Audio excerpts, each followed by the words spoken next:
Welcome, everybody. I'm Julian Rogers in Kingston, Jamaica. And as usual, you meet me right here on Caribbean Bridges. And it's an opportunity for me to introduce you to some of the people that I know and some of the new people that I get to meet for the very first time. As it turns out, my guests this time are all people that I know and have had great interaction with them over many years as a journalist. But as you know, in these sessions, we're very relaxed. No suit and tie for me. And my guests are encouraged to be as relaxed as possible. So what's on my mind this week? Well, the appointment of Dr. Carla Barnett as the next Secretary General of the Caribbean Community got me excited. Somebody I know. Yeah, we talked and looked at her work and know exactly her contribution to the Caribbean community. It's a place where she served as the Deputy Secretary General of the CARICOM. She's been a Vice President of the Caribbean Development Bank, and she's got a distinguished career in the public service in her native Belize. So Carla's going to talk to me at some time. We're going to set that up. But in the meantime, I think it is right that we take the opportunity of saluting women at the top, Caribbean women in the world landscape. Let me introduce you to my guest this week. First of all, there is Baroness Scotland. Yep. She, of course, is Dominica born, and she has lived in the United Kingdom and contributed not just to the UK, but to the entire Commonwealth over several years as Secretary General. So we're very pleased to have her. Welcome, Patricia. Great to be here with you, Julian. It's a great privilege and pleasure. All right. Let me also introduce you to another person I know very well, Pamela Coke-Hamilton. She is now the Executive Director of the International Trade Center. She's in Europe as well, along with Baroness Scotland. And I know her from her days as the Executive Director of the Caribbean Export Development Agency in Barbados. So welcome, Pamela. Thanks so much, Julian. I appreciate it. It's great to be here. All right. And the next person comes from St. Lucia, but she's also in Europe, Dr. Len Ishmael.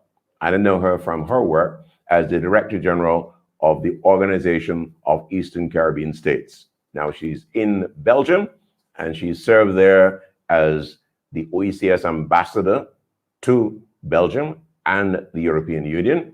And of course, she is very well known for her work across the world, particularly pushing the development agendas of the Caribbean and the African and Caribbean and Pacific states. So they're all here. The first thing I want them to do is an opportunity to salute Carla Barnett on her appointment. So first, to Baroness Scotland. Well, Julian, this is an amazing moment for all of us because this is the first female Secretary General of our beloved region in the Caribbean. And many of us, I think, have thirsted for this to happen. If you look at the generation of women that we probably represent, Carla was one of the few of her generation to want to do extraordinary things. Firstly, in the public sector, but then in terms of what she has gone on to achieve. So it's a remarkable achievement. It's a matter of huge celebration because she joins a number of leaders, female leaders, at a moment in history when we've never needed fantastic leadership more. And it's also a moment where female leadership is really making a remarkable contribution, particularly now at the time when the COVID pandemic is really putting its tentacles in all of our homes. And what's been quite extraordinary is during this period, we've really been able to see and taste and understand the difference that female leadership has made. And we've had some remarkable researchers to actually say that the women who've led during this time of COVID-19 have made a remarkable and significant difference. And that women's leadership, which has been lacking, is now going to be here for the Caribbean region. But I take nothing away from my dear brother, Owen LaRocque, because he has been a master as a Secretary General. And like you, Julian, he's a great feminist. So I'm really looking forward to Carla. I'm thanking the fact that we've got great men in our region, but also we've got some remarkable women. And I'm really so delighted to celebrate her because she's a star. I know that Pamela Coke-Hamilton, you know Carla very well. Here's your platform to salute her. Thank you so much, Julian. I'm really, to be honest with you, I am so incredibly excited. I sent her a note just today saying that, you know, I will be right there with you as you continue to blaze this trail. I mean, she has been an incredible trailblazer from the beginning. She was the first Deputy Secretary General female of CARICOM. She was the first female Financial Secretary for Belize. She was the first female Deputy Governor of the Central Bank of Belize. She has been blazing trails, so this won't be anything new for her. I really want to take this opportunity to laud all the work that she has done, not just as a well-respected economist. She also served at the CDB as Vice President for Operations, but also the work that she has done as an advocate for women. She's been, you know, head of the YWCA. She's been working on advocating for women's issues in Belize and across the region. She understands intrinsically the challenges that the Caribbean is going to continue to face in this COVID recovery period.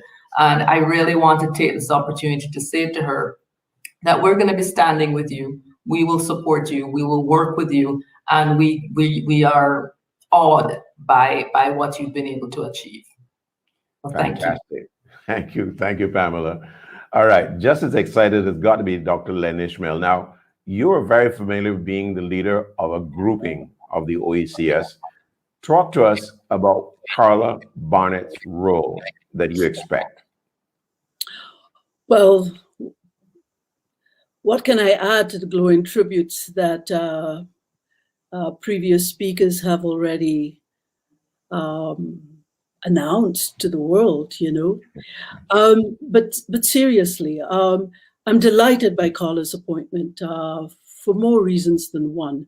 The first is that she comes into a situation where she understands the operations of the Secretariat of the CARICOM in Guyana very, very, very well. I mean, she served there from an operational capacity. She understands the policies, and more importantly, especially now in a new capacity as a Secretary General, she understands the politics that come with this particular environment, knows all of the players, knows both the external environment quite well, and is eminently positioned to lead our region through a very, very turbulent and difficult time. Of course, it's going to be challenging. It's going to be challenging internally because as a former Director General leading only 9 countries, of course, reconciling individual national interests around the notion of the concept of regional goods is easier said than done, but it's part of the process. And she has already participated first at CDB and also as a Deputy Secretary General. So I have absolutely no doubt that she'll overcome those challenges. And of course, she's going to be very well prepared to lead, face in a frontal sense, all of the challenges that our region is going to have to face in this long recovery out of the very difficult and uncertain times that we find ourselves. Politically, economically, socially, all the dimensions that we could think about. But she's very, very well positioned to do a remarkable job. And congratulations, Dr. Barnett. Wonderful, wonderful to have you where you are. So let me come back then and give you an opportunity to expand on this matter of women's leadership, because I think this is important here without sounding like a male chauvinist pig kind of thing. So Baroness, I know you've done a lot of work in terms of this matter of women's empowerment. I think an appointment like this really is an important opportunity to reinforce the value of this kind of work. I think you're absolutely right, Julian, because for many of us, when we joined our professions, there were very few women. And that would have been the case, I think, certainly for Carla, and it definitely was for me. And therefore, it was more challenging to see what was the role model going to look like, because most of us were told, this is not for you, leadership roles not for you, this is not where you should be. And so having seen someone like Carla, who has shown that she can deliver exemplary outcomes in every single role that she has is significant, because what we're finding is that female leadership is predicated upon inclusivity. If you have been someone who has to look holistically at all these issues, it enables you to get a better grip. And we have contributed always across the Commonwealth with CARICOM, and you'll know that the Commonwealth leaders have made women and women's empowerment important. Why? Because we know that leadership, all the information we have is that if you have men and women participating together equally, the quality of the analytical outcomes and the productivity is better. And so if we leave women's leadership out, we have a skewed result. And it was very interesting because the universities of Reading and Liverpool undertook an analysis of 194 countries as to the COVID-19 outcomes. And they have shown that where women have been in the lead, systemically, countries have done better. The countries led by women, and to some extent this has explained the proactive and coordinated policy responses adopted by them. And if you look at the leadership in our Commonwealth, you've had the remarkable leadership of Mia Mottley, Jacinta Ardern, and Sheikha Zina. Each of those countries have made a very positive, very dynamic response. And so I think a lot of the excitement about the fact that Carla is now going to be driving CARICOM at a very critical, very sensitive moment in our history is that she has that wealth of experience and understanding of the region, that wealth and experience of the understanding of the international dynamic, the problems we're going to have with climate change, the problems we're going to have to build forward, the issues in relation to our vulnerability, our resilience, all those issues, the financial, the social, and the environmental, are now pivotal. And the fact that women have been so inclusive in the way in which they approach it, I think has made the difference. And it's not just us thinking that so, we now have empirical data, analytical data, which says it is so. So in terms of the Commonwealth, we've been engaged with CARICOM, as you know, from the beginning. The partnership spans over 47 years, working together on socio-economic issues and delivering initiatives to advance the development in member countries. And the work we've just done on things like domestic violence and trade, which I know that everyone on this call has been intimately involved in. So this need to have the women's voice is not just good for women and girls, it's essential for all of us, for men too, because we have to listen to each other. And the thing that women have demonstrated in their leadership is that opportunity to listen. And maybe it's because women have always included men in their deliberations and their planning. The same has not always been true the other way around. And I think if you're looking for 50-50, then 50-50 has to be 50% men, 50% women. But it's a very exciting time for us, a very exciting time. Pamela, you've been able to marry, no pun intended, the expertise in trade and the concerns about women's development by this establishment of what you call We Export. Talk about that. One of the things that, thanks, Julian. The issue of women and women's economic empowerment is something very, very dear to me and very close to my heart. And also something that I think that, in a sense, we have missed, especially in the Caribbean, because we operate under the illusion, because we've been raised to think that, particularly in Jamaica, that women are in charge anyway. That's the constant trope that you hear, that women are in charge in the Caribbean and there's no need for women's economic empowerment. And I remember it was actually a fight in Caribbean Export to actually establish the Women in Export program, the Women's Export Empowerment Program, because there was that perception. But what it did is, once we set that up, we showed very clearly that one of the biggest issues that women face, access to finance. Women still cannot go into a bank and get a loan in the same way that men do. They have to rely on informal sources or family. Women do not get the same investment that men do. Women do not have the same kinds of access to collateral that men do. So in the economic sphere, although it seems that we are supposedly in charge, it is not actually so. So for me, that was part of the empowerment, and it's something that we've moved even in ITC, where we now have, of course, the She Trades program, which has done incredible work across the world.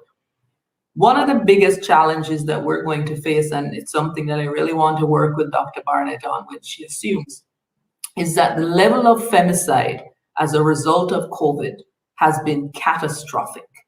And Jamaica now has one of the highest rates of femicide per capita in the world. And that's frightening. And it has been shown that the level of domestic violence has increased 45% over the last year and a half during COVID. And I link this directly also to the issues of economic empowerment. To the extent that we do not empower women to be able to earn their own living, to be able to walk away, to be able to feel confident enough that they can support themselves and their children, we will continue to have them being subject to victimization in a context of domestic violence. There was an unfortunate incident in Jamaica, which everybody knows about recently. And the tragedy is that these things will continue, not just because of the socioeconomic issues, but also because of the fact that a lot of women do not feel that they have options. And for me, women's economic empowerment is about creating options, about creating opportunity, and about giving them the choice. And that's very important for me. Let me give Dr. Len Ishmael an opportunity to weigh in here on this matter as well. Len? Listening carefully to the conversation, Julian, and it's a little bit poignant, you know. I mean, the reality is when we look across our region, even in terms of leadership positions within the corridors of political power, we're not finding a lot of women actually leading and being respected in the way that we would expect and hope in our own societies, which have come so far on so many different levels. My own sense is that the bar is still very high for women in leadership positions. I certainly found that when I returned to the region to assume the position of Director General of the Organization of Eastern Caribbean States. It was a completely different and new experience for me, even though, of course, I had assumed other leadership positions within the United Nations as an international civil servant with UN, the United Nations Economic Commission for Latin America and the Caribbean, headquartered in Trinidad and Tobago. But within the Eastern Caribbean, it was a little bit different in that the bar for a woman in a position of leadership, where one was in fact the only woman working with 9 prime ministers, was not necessarily easy at all times. Of course, there was a lot of respect, and I must say that. But there were also, from time to time, a sensibility that it was not for a woman to be pioneering in terms of the leadership that she exercises, which was not always just to react to situations that developed, but to look beyond the horizon, for example, and look for threats and crises that might emerge and say, these things may or may not be coming, but we need to analyze all the options at our disposal, and in fact, be ready to face threats as they emerge. Usually there's a thinking that that type of expressive leadership can only come from our male counterparts. It's not in a woman's place to look ahead, to be thinking with foresight. In fact, one of my prime ministers, and I can say this because it was said rather publicly, when I was making the point that, for example, in the Eastern Caribbean, it was our responsibility to champion our cause as microstates and not wait, for example, for CARICOM to do the championing for the Eastern Caribbean if we were not willing to do it ourselves. And so I embarked radically, I would say, on systematic review of the institutional architecture of the OECS, putting in place very strong measures for resource mobilization, for example, putting in place entire division dealing with geopolitics, because I felt that we needed coalitions and alliances even outside of our region.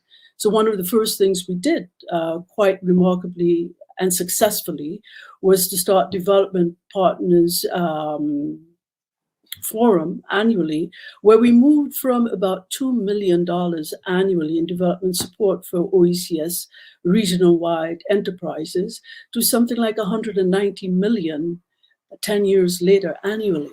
And that was huge. But that was because we dared to believe that we could. At the height of the financial crisis of 2008, when within countries started to retreat from the idea of regionalism because we had the collapse of international financial markets, my own sense was that in times of turbulence, microstates needed each other more, not less. And so we accelerated and deepened our approach to our own regional integration by doing what? Through a new treaty by which we created, for the first time, an economic union and being held up as a model for small island developing states across the world. And we did this because we needed strength in numbers. We needed the architecture that would allow the 9 microstates of the OECS to have the possibilities for pan-OECS businesses, for people to be able to move their kids from Antigua, and even if a father in Antigua was paying child support, that child support could still follow the family in St. Lucia or St. Vincent and the Grenadines or wherever it was, because our vulnerability is, of course, that we're small. And how do you deal with the issue of small? Well, you do it by enlarging in your domestic space to the extent that you could. And we did this and did this very well.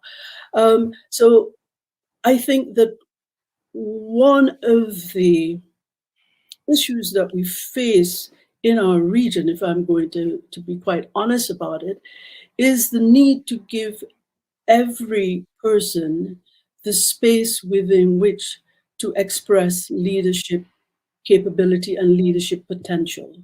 The fact that certain ideas come from a woman should not diminish the value of those, so that when one of the prime ministers did say, well, who made you president? Well, it wasn't that I was acting as president. It was because I was recruited internationally, because I had a set of skills and competencies that 9 prime ministers saw as being valuable. But once within the scope of the 9, there was a sense, perhaps certainly not across the board at all, but in 1 or 2 places, there was a sense that the woman needed to also understand where her place was. And I was never raised to understand that I had any place except to be the very best that I could be. And I did that every single day, and I continue to do that. So I think that with Carla's appointment comes the opportunity for us to view our women leaders in a wholesome and more robust way, to let all ideas contend, to let truth be told to all power, for a woman leader not to be cowered into thinking that there's advice she cannot give, or sensibilities or expressions, or an intellect that is not deserving of recollection because she is the weaker sex. I think those days should be firmly behind us, especially when we're talking today of the institutional architecture that's going to be required to take us into the future. And Carla is wonderfully positioned right now to be a role model for young girls within the Caribbean and outside of the Caribbean as well. And I'm firmly looking forward to watching her in that position, and of course supporting to every extent that I can. Very well put. I've never heard anybody talk about a woman's place is in full stop. Thank you very much, Lynn. I'm Julian Rogers. I'm in Kingston, Jamaica. and this is Caribbean Bridges, and our bridge really is peopled by some extraordinary women today, as we pay tribute to and salute, most importantly, the appointment of Dr. Carla Barnett as the next Secretary General of the Caribbean Community. My guest, of course, Len Ishmael, Pamela Hamilton, and Baroness Patricia Scotland. As it turns out, they're all in Europe. And I want to thank them for agreeing to this session at an ungodly hour for all three of them. So that very, very, very thankful for that. I want to go back to you, Patricia, and help us understand your particular path to leadership. And not many people, well, I don't think that there should be any people or any person who doesn't know, one, that you were born in Dominica and that you went to England at a very young age, etc. And you've been able to do many things and be many firsts, etc. Walk us through that from the point of view of a lesson in growth and leadership for young people. Mm-hmm. Well, I think I was really smiling when Len was talking about women not knowing their place. Because I think I have been told many times that I do not know my place. And the problem is that I have always known my place. It just hasn't been where anyone else thought it should be. And that's where many women are, that I was brought up by the most amazing Antiguan father and Dominican mother.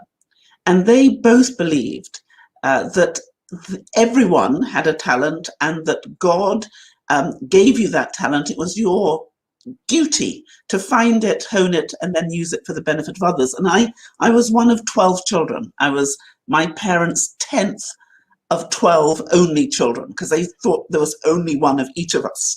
So there were 5 girls and 7 boys. And I had the great privilege of having a father who was the greatest feminist I ever met. So he believed there was nothing his girls could not do, and that when he and my mother were teasing each other, he would say, "My girls are as good as any of your boys." And then when she wasn't looking, he'd say, "Only better." So I grew up in this really creative family, but I left Dominica physically at an early age. But you'll know what our Caribbean families are like. They took the Caribbean with them to the UK. So although I technically was not in the Caribbean, when I went through my door, I absolutely was. So we still spoke patois, and I grew up being intrinsically, fundamentally a Caribbean person. And I completed my degree when I was 20. I became a barrister at 21. And then at the age of 35, I think I became the youngest woman ever and the youngest person other than Pitt the Younger ever to take silk at 35. And then I became a deputy high court judge, a master of Middle Temple. I was the first woman, black woman, to do any of those things. And then I became one of the first black women to become a baroness in the House of Lords in 1997, then the first woman to become a minister, and then the only woman in 1997. I was the first woman to be Her Majesty's Attorney General for England, Wales, and Northern Ireland. And since about 1215, I think there had never been a female attorney general. And now I was the first Secretary General, woman Secretary General that we've had. And you know, the Commonwealth has 54 countries. We represent 2.4 billion people. That's about 1/3 of the world. And the 12 countries from the Caribbean are very much part of that. And it's been an extraordinary journey, because if you had told me when I had completed my law degree at 20 that I would have done any of those things, I would have laughed and laughed and thought it was ridiculous. And so you never know what is round the next corner. I never believed I'd go into politics. I always liked international law. And you'll know, Julian, that when I was at the bar, I was forever coming back to the Caribbean We were doing training, we were talking about criminal justice, we were talking about violence, self and the young male, and how we could make our communities better. And so that nexus between the Caribbean and UK and working in both with one foot in each was very much part of my experience. But I never thought that I would end up doing almost any of the things that I have done. And it's going back to the issue that Len and indeed Pamela have been talking about the importance that our region can have and the contribution that thinking smarter and differently can make, and the need to be comprehensive. If you look at the intra-Commonwealth position now on trade, we know that if we are to receive the amount of economic growth we need, we have to include women. That if we don't include women, we will remain poor. If we don't take advantage of all the talents of our community, we will not do well. And if you look at the intra-Commonwealth trade, which represents about 22% of CARICOM's world trade, that's a huge important moment for us. And in 2019, CARICOM countries collectively exported $6.3 billion to other Commonwealth countries. So collectively, we've got to know how to manage that. And Commonwealth countries are estimated in the last period of COVID to have lost as much as $345 billion worth of trade in 2020. And that's including 60 billion of intra-Commonwealth trade. So if we're going to understand how to go forward, we have to also understand where we've come from.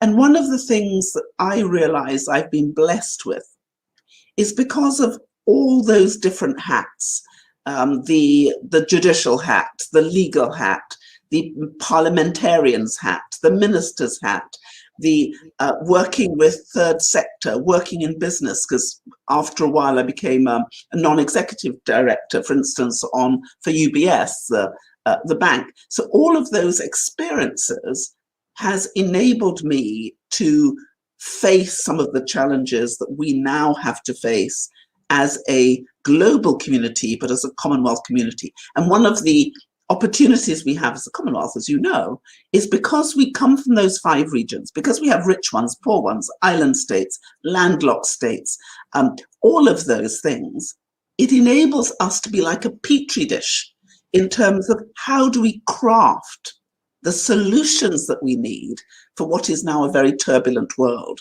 The SDGs really came from the Commonwealth. If you look at the Commonwealth Charter, which took 2 years, 3 months and 11 days to get to resolve, that was a baseline, I think, for the SDGs in 2015. If you look at the Paris agenda, you'll know that we were pushing very, very hard at the Commonwealth, but the Commonwealth was being pushed very hard by the Caribbean to get that 1.5 to stay alive.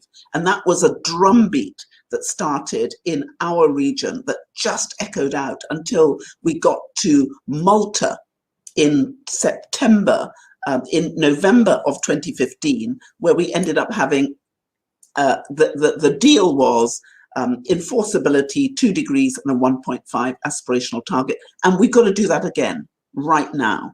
So the journey for me has been one of listening, learning, analyzing, and then delivering. And I was really caught by what Len was saying, because coming into the Commonwealth, we have had to reform and innovate and change. We've introduced things like the Blue Charter. We've looking at living lands. We're looking at how we can create a universal vulnerability index to get away from just that one single criterion of GDP, which we know doesn't make sense anymore. And we're looking at the new future. And therefore, I'm really pleased that we have this multi-dimensional approach and understanding now, which includes women. And I'm so pleased, if you look at the UN, we have Amina Mohammed, we've got Ngozi at the WTO, we had Meg Taylor at the PIF, we've got Louise at the Francophonie, me now, and Carla. And so we now have critical mass of people who think inclusively, and collectively, but also all of whom are multilateralist.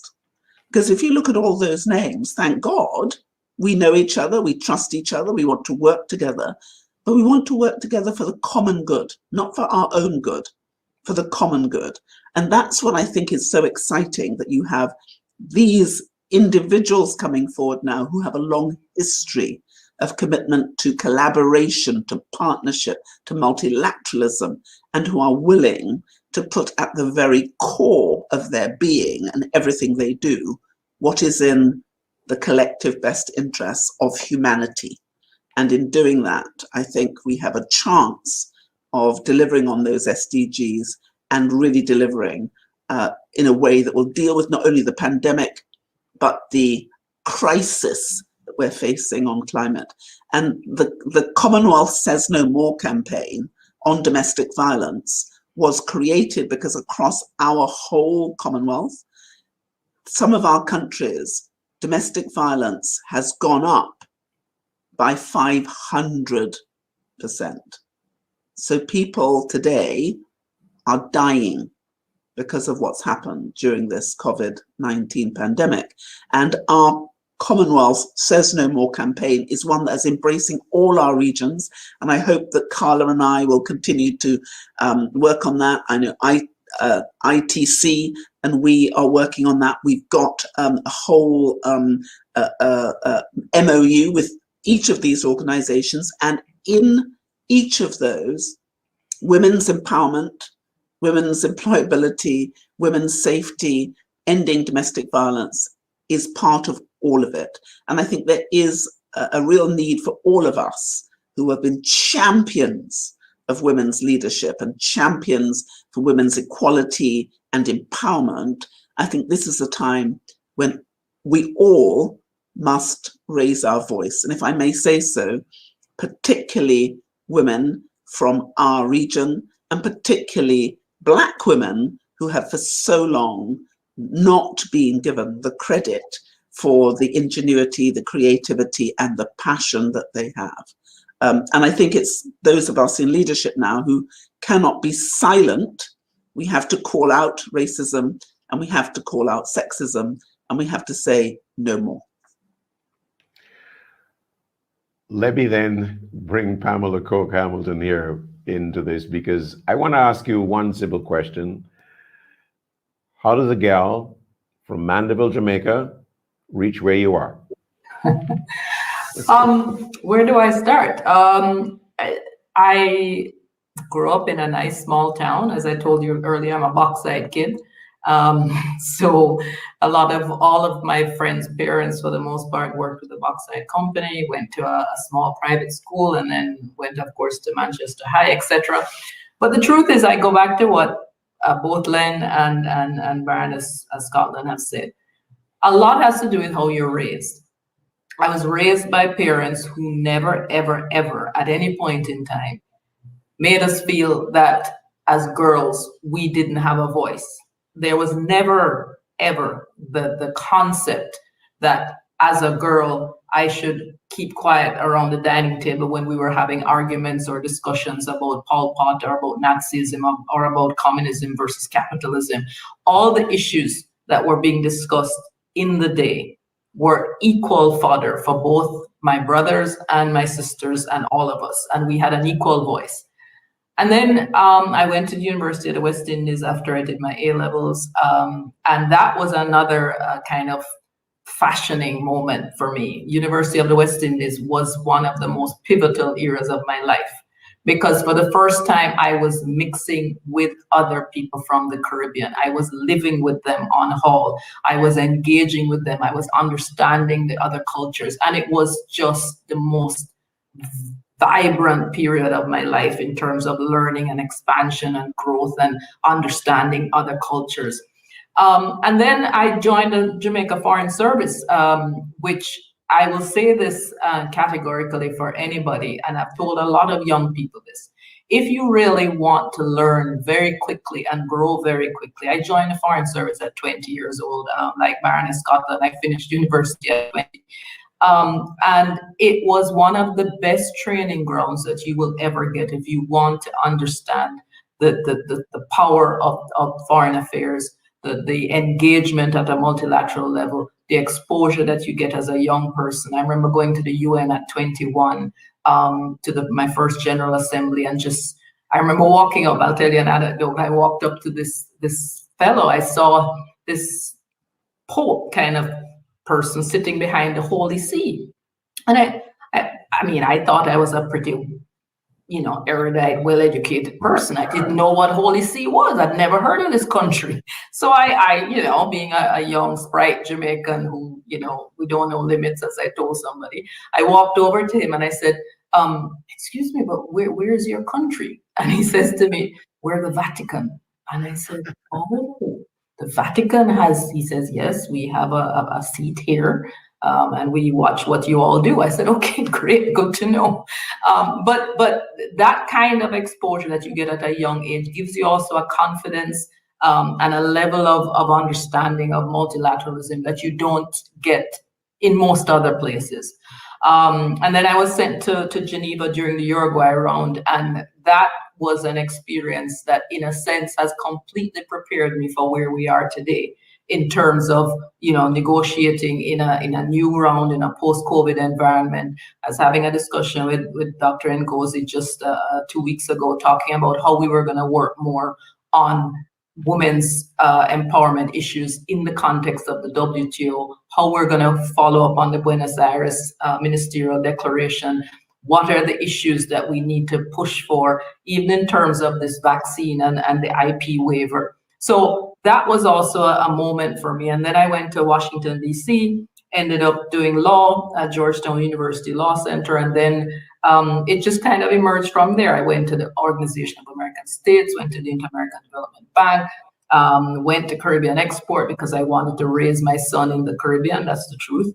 And I really have never regretted that. And then I was recruited to the United Nations in 2018. To UNCTAD, and brought UNCTAD 15 to Barbados along with the ambassador here. Unfortunately, I was recruited away from UNCTAD to join ITC, so that's why I am where I am. But I think the issues of small island developing states, the issues of multidimensional vulnerability, the fact that if we're not careful, just like long COVID can last for people, long COVID can also be an economic problem. And it's one of the things that I think we really need to pay attention to, and to work assiduously to try to see how we can help our economies recover. And that's something as ITC we're committed to trying to do. So I don't want to take more of your time, but I think that these are critical areas that we need to look at from an economic, socioeconomic, and even a geographic point of view. Thanks, Julie. I'm tempted to say we have all the time in the world. Okay, sure, I can keep going.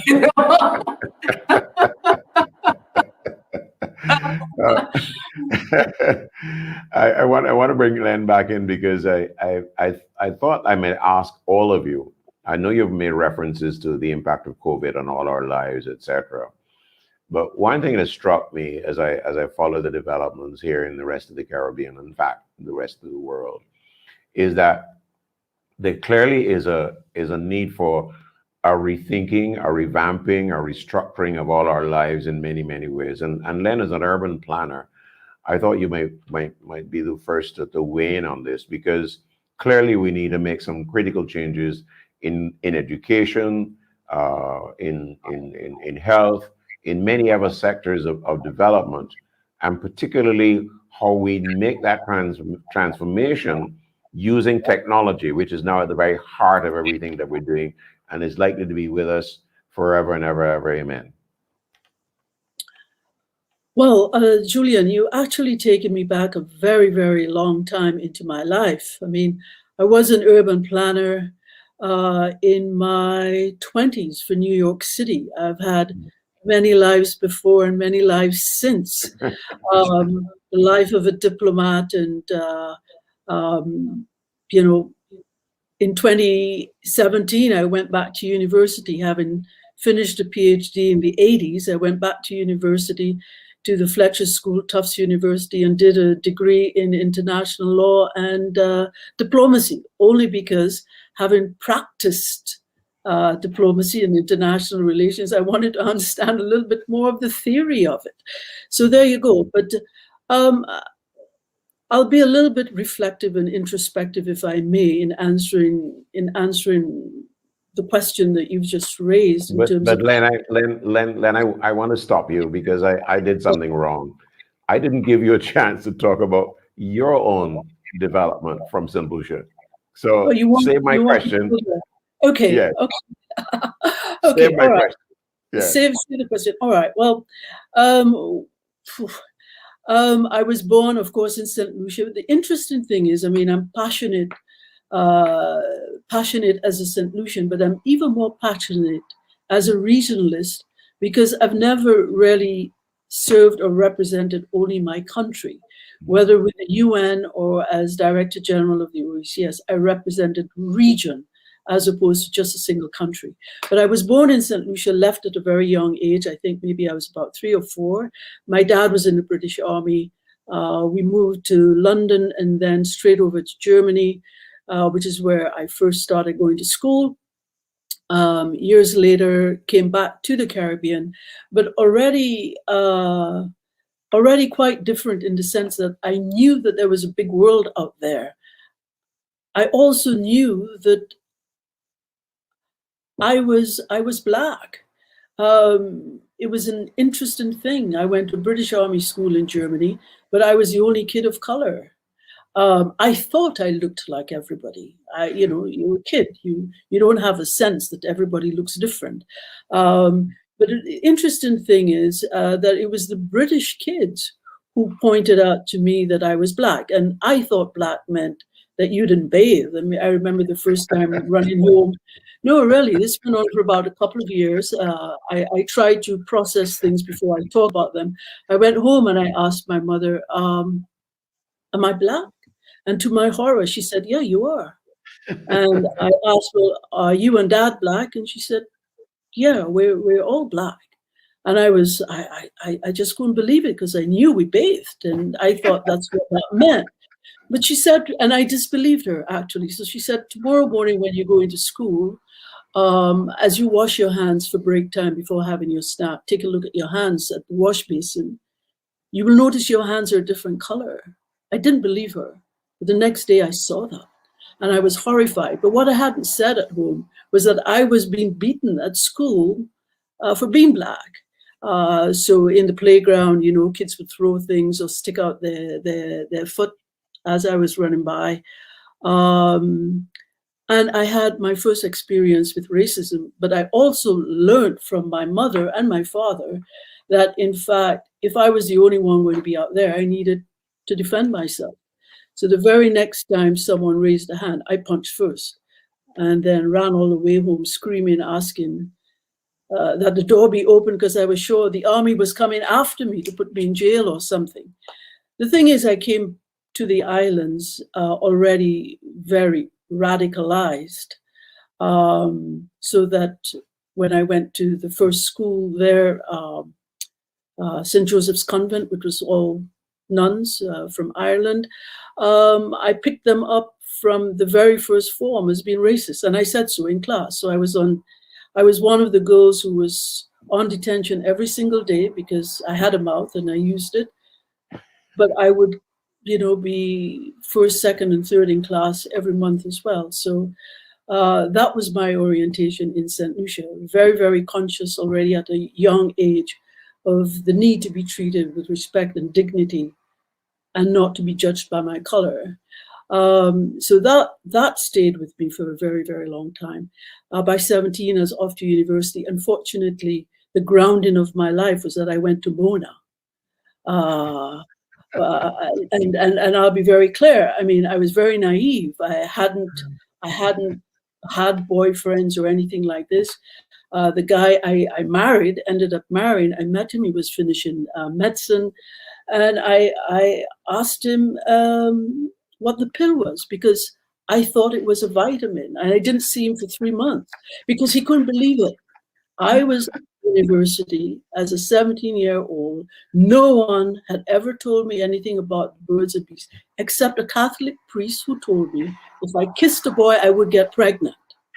And then he ran away with a guider who was a young St. Lucian woman. He left the priesthood and is living in Montreal now, married to her. But this was the girl who went to university, knowing nothing about the pill, had never really seriously dated, but knew nothing. Okay. And I married the first person whom I dated, who is also the father of my children. My two sons, who are young spinal surgeons, both live in, one in LA and in New Jersey, applying their trade. But I have jumped over many different things. So I went to Mona, did economics and geography, came back to the Caribbean for a very short time, and then was back in New York City, doing my master's in urban planning, and then working as a planner for New York City, which was just the best job in the world. I mean, you're in your early 20s, you're driving one of these big cars all over the city. You're parking it on the bridges and rushing off with your friends who are also young urban planners like you, 4 guys and myself, to watch the Yankees beat up on the Red Sox, and then getting back in the car and finishing work. I mean, these were glorious, glorious, glorious days, you know. And then on a more serious note, doing a PhD in development economics, working on the informal sector, doing a lot of work around the world on how poor people cope, how they face life, how they capture land and build homes, how they don't consume more of a home than they can actually build for themselves or support themselves. And that started an international career. I was recruited by the Rockefeller Foundation as executive director of a foundation that they had just started. And that job took me, my headquarters was on Broadway and 4th Street in New York City. But I had offices around the world. So I also worked in Moscow at a very, very important time before the disintegration of the Soviet Union. I worked across Africa, Brazil, India, China, I mean, all over the world. And that was defining for me, because I realized as well that regardless of where people were in the world, they wanted the same thing for their children. They wanted better, more, but they also wanted happiness. And that led to being recruited by the United Nations as executive director for the regional headquarters for the Caribbean. So I was responsible for 23 countries. And that too was pivotal, because I got to meet Fidel Castro and Raul and Chavez and the Sandinistas and leaders from Africa, leaders from all over the world. The non-aligned movement that my father, whose heart was very much left of center, spoke to me about, was alive and well, you know, in me. And all of these experiences have taken me to where I am right now, demanding that our region and our small countries may be small, we may be poor, but that we be treated with dignity and respect. And that is non-negotiable. But to come very quickly to where we are right now with respect of COVID, and perhaps this period of reflection, because I'm in Europe away from my family, who I haven't seen in a year and a half, which is really hard to even express that. But COVID has allowed a lot of time for introspection and reflection. So I've written and published a hell of a lot, including the relationship between Africa and the Caribbean, how underinvested it has been. And I'm hoping that it's one of the things that Carla, coming back into CARICOM, is able to do. Yes, we have some relationships with Africa, but not enough. They're sporadic, they're not systemic, they're not certain. And we need to be able to do that. When we look at the world right now, geopolitically, we are moving from a unipolar world with one superpower to a bipolar world where China is very much there, to a multipolar world where a lot of emerging economies are taking center stage. And it would be good for us to use all of those opportunities as wider menus of choice for us in the Caribbean, not to be caught between a United States, a narrative that pits the United States and China, and we somewhere in the middle, and having to choose, because we can't choose. We need to be at every single table, whether it's a seat or not for us, because all of these circles, in fact, matter for us. We're too small to have to choose a side. So I'm hoping that this issue of geopolitics, the evolution that we're seeing right now, great power rivalries, but that wider menu of choice with Africa, with the Brazils, with Indonesia, with India. 5 days ago, I hosted a webinar with the Indian ambassador to the EU and Luxembourg. And it was phenomenal what India is doing and India's vision of self. So in the Caribbean, we need to make very, very smart choices about the coalitions we're in, the alliances we build, the new putting fire again under the G77 plus China, being much more smart about the alliances that we need to be able to get us along the path of the recovery that Pamela has been speaking about, and Baroness Scotland as well. We have, in the Eastern Caribbean, our economies have contracted deeper than most of the parts of the world, almost 10%, 9.8%. Why? We're tourism dependent. Last year, we have lost, 4.8% of regional GDP. That counts for a lot. How are we going to take care of that? And the issue of growing out of debt for us is huge. And there are conversations we're going to need to have, and have soon, at the same time as we pin ourselves with champions who in fact can advocate around tables and in theaters at which we're not invited because of our size. But we need every single invitation to be in a corridor or at the table that we can right now to grow ourselves out of this particular problem that we're going to need to face. And Carla's hands are going to be very, very full. It's a lot of fun when how's it go again? Right? I'm trying to say time flies when you're having fun. Yes. Oh, yes. Right. Yes. I got 2 minutes left, and I'm going to ask both Patricia and Pamela to be very tight in their responses, in their final words on this session. First to you, Pamela. Oh, okay. I was going to defer to Baroness Scotland.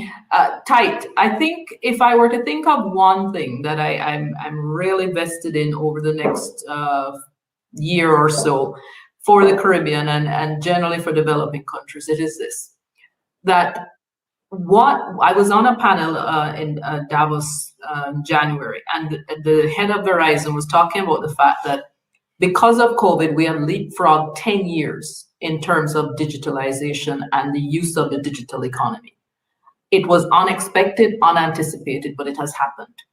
I would really like the Caribbean to embrace this, to put in place the infrastructure, the ecosystem, the entire framework to allow digital economic growth to take place, to enable e-commerce to actually be empowered, so that we will not be left behind as we were in the analog generation.